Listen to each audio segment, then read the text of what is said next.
Today, we have a man on a mission. Jason Alexander. What's up, baby? How are Hey, you? man, thank you for having me. Dude, thanks for coming. I'm like so excited to have you here. I know we've been trying for like I A don't know, year. a little bit. Yeah. It just didn't work out, but God's timing is always better, and we think we could, we got it all figured out, and we find out we don't one day. Dude, that's the fucking truth. I used to think I had it so figured out when I was younger, and then I realized I don't know shit.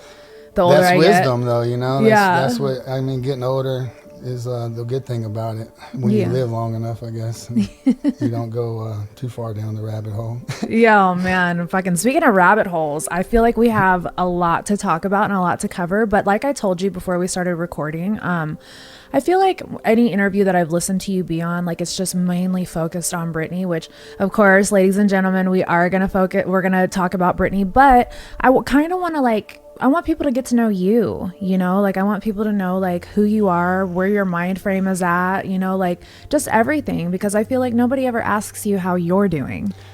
Thank you. I appreciate that. I guess the only reason for me to ever be in the public eye was because of Britney. Growing up, I was into sports, so I got really good at football and got a college scholarship. So I started getting like a little attention in the media before me and Britney were married in Vegas, just through that. But I always had dreams of being in NFL, so I was always thinking that, I would be in the public eye. I just never thought it would be through marrying Britney Spears, Right. But yeah, it's So did you guys grow up together? Like are you from Louisiana also? yeah, we're both from Kentwood, so it's a very small town. Back then there was like 2,000 people. It's maybe more like 6 now.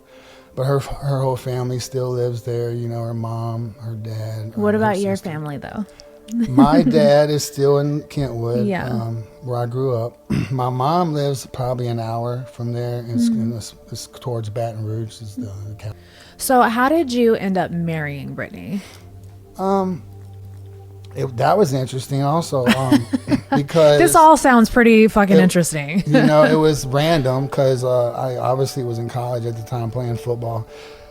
We were out for the Christmas holidays, and I just randomly went to the gas station to get like, a beer or something to go out that night. And I had no clue I was going to bump into her at the gas station. But I just randomly bumped into her and her brother at the gas station. And funny enough, In Kentwood? in Kentwood, Okay. because she was home for the Christmas holidays. She used to come home for the holidays a lot. And Kentwood's really small, so it was just kind of random, but we would always end up somehow bumping into each other. That night we went back to the house and was hanging out. That was a margarita we just bought at the gas station, and that's kind of where we hung out for like the next week before New Year's came along. And she invited me. She was like, so look, I got to do this Christmas thing, and then I would like you to come to Vegas for New Year's. And I was like, hell yeah, And so You guys ended up getting married in Vegas, and then what happens 48 hours later? So when we got back from the chapel, no one knew about it except Right. for like, I guess they Well, started, all of Vegas did. We knew. I was there. well, I was living in people Vegas. started finding out after like, because we were got married at like 5 a.m. and then there was a couple there getting married. Some people took some pictures and they were freaking out and they were like, Jason, you don't understand what you did. Like everything you've ever done in your life's going to come out. And I was just like, oh my God, what have I done? I didn't know I murdered anybody. You're like, I'm just a partying football player. Like, what is but, happening? I'm 22 or something, and like I started getting a little overwhelmed, and then started coercing me into this idea of like, look, would you sign an annulment, and like if we let y'all date, and make sure this is what you really want, because they thought it was just like A flash in the a pan. flash, but her mom knew that me and Britney had feelings forever, and since we were kids, we've always kind of crushed on each other. But my emotions. How was were real. Britney feeling with everybody telling her that she had to get an annulment? She actually wanted me to run away with her. She was like, fuck everybody. If they don't like it, she's like, I'll get my jet and we'll go to Ibiza, because that's where she wanted to go to regret anything in life. But that was something I look at like and disappointed a little bit, because I feel like I should have ran away with her, because But you it was didn't know. real. You thought you were doing right by her because I you had thought so I was many doing people. right. So and the family had this respect. This I had this respect for the family just because I'd known them since I was so young. And so there was that part of it too. And then they promised me all this other stuff, and like I didn't realize until I got sent home instantly. It probably took 8 hours for the lawyers to come in and for us to sign everything. But I do remember Brittany changed. Like, she went from a certain way to, like, once these lawyers got there, her mom wasn't there yet, but they took her into the other room. And when they separated us, and for like an hour, maybe 30 minutes, when she came back, and I said this in the interview years ago, I was like, they brainwashed her or something, but she was just like different. She knew what she had to do, and she did it, and it was just quiet, and she just kept her head down. I was like, wow. She probably felt defeated, and just and that's why I kind of feel a little, looking back at it now, like I'm like, wow, because she was starting to feel the control coming in then, right. And I feel like it's like I feel like that, she was actually using me in that whole situation as a way to try to like leave. Yeah, and I didn't really see it that way and didn't understand that then, but now after everything, I'm like, man, like I have the conversations of me and her talking for hours, before, like up until like, the conservatorship was over with, and then we like a few months went by where we didn't talk because her and Sam got married and stuff, and so it started changing behind the scenes, and so there was periods where we didn't talk. But then once we, like since the conservatorships ended, the conversation's been completely different. Like it's not as genuine, and I felt like it's always been like screened, like someone's standing there. Something changed, and yeah. Well, she's probably scared to death of who she can trust and who she can't trust, And I think a lot of people have told her lies about me, and so she doesn't even know what to believe about me either. And but there's a reason she keeps reaching out to you. And there's a reason she keeps reaching out to me. So obviously, you must feel like a safe space for her. Yeah, because I'm genuine, like I don't know if I'll let you listen to them maybe down the road if you want, but like not on the podcast. But right. We were listening to one conversation last night, and it was just like, I'm like, wow, she sounded like what happened? Like the conservatorship was going to be over 45 days from this conversation, and she talks about a lot of stuff in it, and she just sounded so good, and I'm like, like you would have thought it would have went the direction of like, oh wow, now she could be seen out in public and with doing normal stuff with her husband, and like even maybe do a podcast or like something together where, and it's just gotten worse. I don't think. Do you think her mental health is intact? Do you feel like she's drugged maybe, or? I do feel like she's being drugged. I don't know, if because she's complicit with it, because like her mom and dad were spiking her food, like that's terrible. Like putting drugs in her Red Bull and stuff, like. But I'll tell you, like something very interesting. When I first went to California, like I'll tell you when I got really concerned when she posted nude on Instagram for the first time, and I was like that did not make any sense to me. Like I was just like, it really pissed me off. It's almost like a picture she sent to somebody that somebody else posted of her that she didn't know about, like blackmail. Thank you.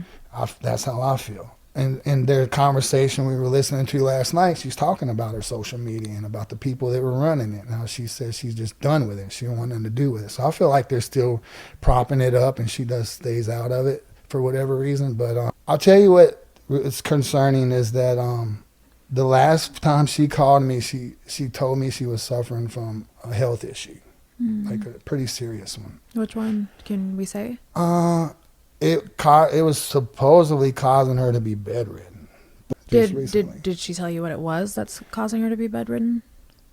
Should I say? I think you should. It's an autoimmune disorder, and well, with all the trauma she's been through, I wouldn't doubt that she doesn't have 2 or 3 well, she took the vaccine disorders. also, and we talked about that, and that I looked it up. That a lot of the autoimmune disorders are caused in the blood is through like the vaccine, that spike protein. That's kind of how it works in the blood. But a lot of people are seeing that happen now with now that everyone that's taken the shot. There's times passing by, you're having these different elements pop up. But the next day, these pictures of her came out where she was on this yacht, and supposedly in Mexico, and like she's always surrounded by these like dudes. And I'm Dudes, just like, yeah. you know, You when never see her that's with not girls. healthy for a female. I mean, where's her girlfriends at? You know, it's like one, and they're like, I mean, you know, they're like, and like big dudes, and their security's like, they're sketch. They're Yeah. all like, you know, sketch. You know, like. Well, they're all paid professionals that are, you know, paid people to be around her and just handle her. Because I always felt the security was like there to, not to protect her, but to protect the lie, Right. whatever that is. You know, Right, whatever it is that they're hiding. Yeah, whatever they're hiding, and I just feel like it's just a few people, like, you know, I'll say it, Cade Hudson, this guy that's supposedly her friend and manager for the last 15 years, like he's very toxic. I feel like he's almost like the Sam Lufty part two, you know, and he's taking advantage of her, and she, for some reason, trusts him. But in all these videos, even in the TMZ video from Vegas with the basketball player, he's all like hugging her, and he's always just touching her in a weird way where I'm like, and Sam's right there, and I'm just always like, this is not your wife. Why do you touch her? Why do you so always up on her in a weird way? And it's almost like we get more footage of you and her touching each other than her and Sam touching each other. And so, and then, like I said, some of the things I saw in Vegas just makes me think that they're part of continuing the mental health in a bad way. Because if she had really good people around her, she would be healing and just having more of a healthy lifestyle, would be involved with her kids more. Right. And there wouldn't be these opportunities for K-Fed and the family to say she's on meth or not on meth or whatever they're trying to say. Right. Supposedly, she's already supposedly been offered to be put back in the conservatorship, and she'll be allowed to see her kids. So I heard that's something that's already been like presented to her. It's like, so I feel like they're trying to almost blackmail her a little bit. They've always used her kids to blackmail her. I feel like in her the media, first... negative media, to try to coerce her into like something controlled scenario. So I don't know what's gonna happen, you know. I just know that the people around her are unhealthy for her, Right. and there's only a couple, and then everything we see from her doesn't match, you know, what we'd like to see. It's always a burner number. It's either an Android or an iPhone without an iCloud. Right. The texts are always green, and it's just it's always. It used to be WhatsApp, and then you know. Then there's always these 805 numbers. They're just like, obviously she gave it to me a few weeks ago. I was texting her for a couple of days until I started texting her and she wasn't responding, and I started kind of hitting her with some hard text, and then she finally just... When you say hard text, what do you mean? Well, I was just like, so you told me you have this health issue, but I see you on a yacht in Mexico with all these guys, and you look like you're on the table and doing Sam slapping you. I'm just like, cool. I was like, so what's the truth? And then so I was just like asking her, so, you know, if you're really sick, you know, you had me worried. Yeah, like, how are you doing all How are this? you out? She's like, well, what makes you think that's current? Are you doing all How are this? you out? It's happening with you right now. And she texted back and was like, that's crazy or something. Feel like she's being like controlled or manipulated or... Sexually, like in an orgy. They actually allow her to speak to you guys? Yeah. And I think and they they're do just it to monitoring track it. us as well, Yeah. and just to make sure that we're... Well, that was a big I reason don't for even us to know. do this podcast, is because, you know, like on my social media and hers, like we're like really private people, so we don't really post a lot of stuff, and we haven't since we've been married, and like it has been a lot of games. And like she said, and that's kind of why I feel like it's so important for me to talk and say, you know, my side of the story, or just like put myself out there a little bit, because for her safety, if she is, you know, using these drugs that could possibly hurt her, or if she's having health issues, or she's definitely being handled, you know, Yeah. in a certain level. And I mean, nobody can deny that. exactly. At So all. this is like me just saying, you know, the truth and the story from my perspective, and like that way. And guys, people I that just want don't to know I just know. want to interject really quick, because my my followers know how I am. I'm a huge energy person. So Yeah. I just want you guys to know I'm sitting across from him and his wife right now, and their energy is so good and just so sweet and relaxed and Yeah. calm, and it's not anything that you It's would not ever fake. read about. Yeah, not at all. Like 100% real. I mean, even his mannerisms when he's telling these stories, you can usually tell when somebody's lying, 100%. and it just seems like you're really just telling your truth. Do you feel like you and Brittany have a twin flame journey? You guys kind of chose that journey for this life. Do you believe in stuff like that? I believe feel they like- had a soul, like it was like Karmic tie or a a soul holy tie. soul tie in a good way that was always pulling them out of dark pits. And I think that that's part of what I honor and recognize. Yeah. I think that's so sweet of you, because most women would not be as mature about the situation. Yeah. It's never bothered me, so Yeah. I think the biggest thing is that all the bullshit is gone, and that people like Cade, Hudson, Maxie, Sam, you know, all the people behind the scenes that you know that like this is not a game. Like she's in a shithole. Like You get so emotional when you talk about it. I think that's so sweet, because, you know, you're his wife and you're here crying over his ex-wife, you know, and that means a lot. That just shows that you want to help her. It's compassion that's not around her. Like her mom should actually be fighting harder. Let's you talk know? about her family. So Lynn has been a complete letdown. Yep. Jamie Lynn has been a complete letdown. Like, All her friends. Like I went home recently, okay, and I reached out to her friends, Jansen, these people that I went to school with, and they're all just hands off. They don't want their name in the media. They don't want the attention or whatever side effect that's going to come from like speaking up. And they just, you know, they're really fearful. And then so Brittany talking bad about her mom on social media, do you think that's her? I think that's Maxie or Cade or the people that are pushing the narrative for her media, and I think she's done with that. And Brittany's not. I don't think it's her. She's for whatever reasons not saying anything, but there's nothing to do with the social media. Right. And if Yeah, you had said that, but I was just making sure. I wanted Yeah, to yeah. clarify for everybody at home that's listening. and Maxie, for people that don't know, is Sam's good friend, who's I don't know if he's transgender or whatever he is, but he is responsible for getting Sam the gig on the Slumber Party video and set that whole meeting up. So. Do you think the wedding was real? Because there's so many conspiracies going around about her being photoshopped in, or like a body double. There were definitely photoshops, and she admitted some of that in the conversation when we all three talked, probably in April. And it's like, who's sitting there? Like, Cade is sitting there with you, or like, what's really going on? And you know, before all this happened, she was more normal, so that's how I know. Her voice sounds more forced. She's definitely not as relaxed in our conversations now, and you just can't. They get cut Yeah. off, and she just like, you know, the phone just goes dead in the middle of her conversation, and then you don't hear from her for a month, and then all of a sudden she'll call. And so, Do you know, think the wedding was real? I don't know if she was actually there or not. Like, not like she wanted to be. Just like that was like an option they gave her. Right. And they gave her this like script and said, this is how it's going to go. These like ideas that they put at her, and they said, it's going to be funny. It's going to be great. You just say, you know, and it'll be a way to put you out. I don't know exactly how it works, but I'm just assuming, you know, Right. from experience and what I discern.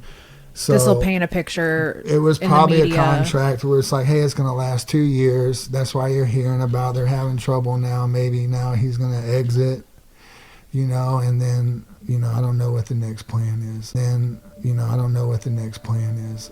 The brains behind the operation is Lou Taylor, and she's the one coerced Jamie into the conservatorship, and like she's the one that's really you know, known in Hollywood for trying to do this to other people. She tried to have Lindsay Lohan put in the conservatorship. Lindsay had to move to Dubai to get away from Kanye, everybody. you know, I mean, Kanye is, you know, was talking about moving to another state or had to change residence so that they couldn't do that to him, you know, and that's definitely a strategy Hollywood uses, and Britney's probably like the MO for that now, you know, but So, in a perfect world, what would you guys hope to accomplish? Like the next time Brittany calls you, like what do you guys want to do? Are you guys going to keep playing the ring around the rosy? Or are you guys going to actually like try to help pull the trigger on getting her out? And like, Well, if you do get her out, what's Yeah. the plan then?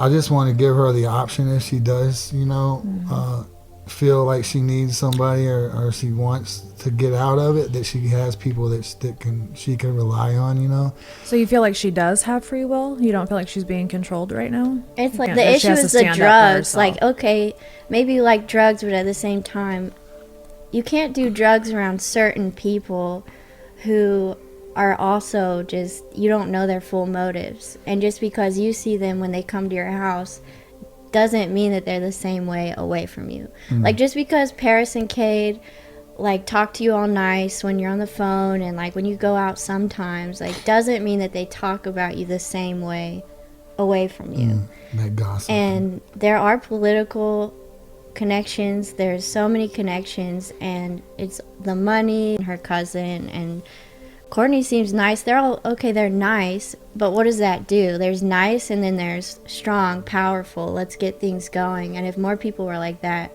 this situation would not be a standstill.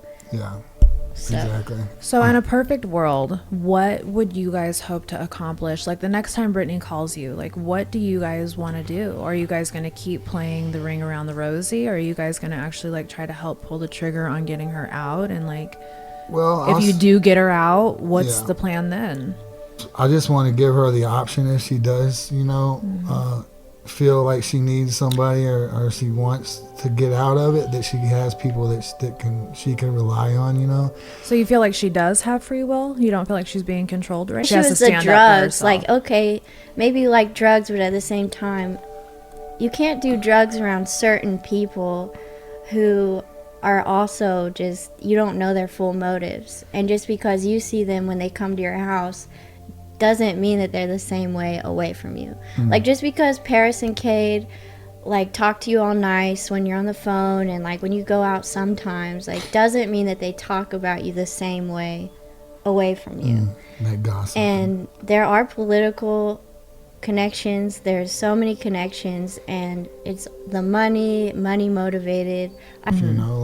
Like So you think if Tina Brittany- Turner, right? Right. I mean, she came to the point where she's like, I had enough. She took off running and she said, "Fuck this shit." You know what Yeah, I mean? right. And like, So you Brittany think needs to if say, Brittany- "Fuck." But I think that kind of happened when I was in jail and her car broke down on the interstate. I don't know if you remember that. But I think that kind of happened when I was in jail and her car broke down on the interstate. I don't know if you remember that coming out. But she was alone and the car broke down.